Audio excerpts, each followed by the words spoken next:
అందరికీ నమస్కారం. నేను మీ కొరవి వినయ్ కుమార్. పవన్ కళ్యాణ్ రీల్ హీరో కాదు, రియల్ హీరో. ఈ మాట నేను అనడం లేదు, రెండు తెలుగు రాష్ట్రాల ప్రజలు అంటున్నారు, 4 పార్టీల నాయకులు అంటున్నారు. ఎందుకంటే వైసీపీని ఓడించడంలో పవన్ కళ్యాణ్ కీలక పాత్ర పోషించాడు. ముందు నుంచి కూడా ఒకే మాట మీద నిలబడి ఉన్న వ్యక్తి ఎవరైనా ఉన్నారు అంటే అది పవన్ కళ్యాణ్ మాత్రమే. ప్రభుత్వ వ్యతిరేక ఓటు చీలకుండా చూస్తానని శపథం చేశాడు, ఆ మాటను నిలబెట్టుకున్నాడు. తెలుగుదేశాన్ని బీజేపీని కలపడంలో కీలకంగా వ్యవహరించాడు. ఆ పొత్తు కోసం పట్టుబట్టాడు, సాధించాడు.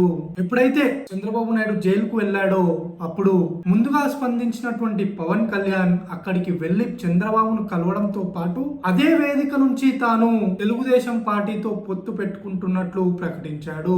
అప్పుడు ప్రజాస్పందన చాలా విపరీతంగా వచ్చింది. మొత్తం తానే ముందుండి నడిపించాడు పవన్ కళ్యాణ్. బీజేపీతో ఉంటూ టీడీపీతో ఎలా పొత్తు పెట్టుకుంటారని ప్రశ్నించారు. అయినప్పటికీ కూడా పవన్ కళ్యాణ్ తాను ఎన్డీఏలో ఉంటానని, ఎన్డీఏ నుంచి వైదొలిగే ప్రసక్తే లేదని కటాఖండిగా చెప్పాడు. ఎన్నో ప్రశ్నలు ఉత్పన్నమయ్యాయి.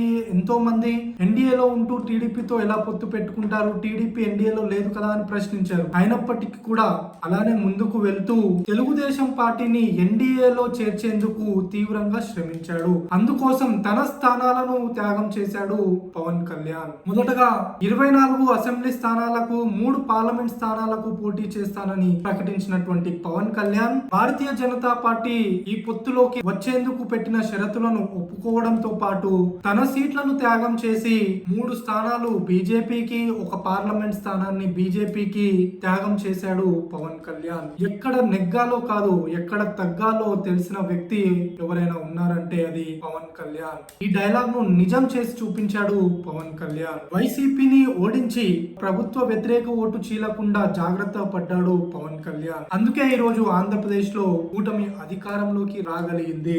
పోటీ చేసినటువంటి 21 అసెంబ్లీ స్థానాలతో పాటు 2 పార్లమెంట్ స్థానాలను గెలిచి 100కు 100% స్ట్రైక్ రేట్ ను నమోదు చేశాడు పవన్ కళ్యాణ్. కేవలం ఆంధ్రప్రదేశ్ లోనే కాదు, కేంద్రంలో కూడా కీలకంగా వ్యవహరించాడు పవన్ కళ్యాణ్. తనకు తెలియకుండానే ఈ రోజు కేంద్రంలో బీజేపీ సంకీర్ణ ప్రభుత్వం ఏర్పాటులో కీలకంగా వ్యవహరించాడు పవన్ కళ్యాణ్. పవన్ కళ్యాణ్ చేసినటువంటి ఈ వ్యూహం వల్లే ఈ రోజు 2 తెలుగు రాష్ట్రాల నుంచి 29 పార్లమెంట్ స్థానాలు ఎన్డీఏ ప్రభుత్వానికి వచ్చాయి.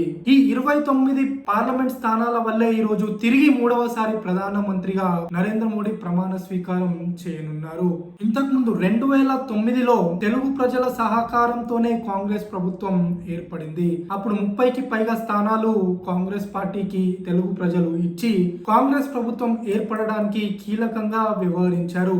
తిరిగి 15 సంవత్సరాల తర్వాత మళ్ళీ 29 స్థానాలు 2 తెలుగు రాష్ట్రాల్లో ఇచ్చి ఈరోజు 3వసారి ప్రధానమంత్రిగా నరేంద్ర మోడీ ఉండేందుకు సహకరించాయి 2 తెలుగు రాష్ట్రాలు. దీనికి ప్రధాని నరేంద్ర మోడీ ఎప్పటికీ కూడా 2 తెలుగు రాష్ట్రాల ప్రజలకు, తెలుగు ప్రజలకు ముఖ్యంగా కృతజ్ఞత భావంతో ఉండాలి. ఈ కృతజ్ఞత భావం రాబోయే 5 సంవత్సరాల్లో ప్రధాని నరేంద్ర మోడీ తెలుగు ప్రజల పట్ల చూపిస్తారన్న ఆశాభావం నాకైతే ఉంది. అండ్ మరోసారి చెప్తున్నా, కేంద్రంలో కానీ ఆంధ్రప్రదేశ్ లో కానీ ఎన్డీఏ ప్రభుత్వం ఏర్పడడానికి ముఖ్య పాత్ర పోషించింది మాత్రం పవన్ కళ్యాణే.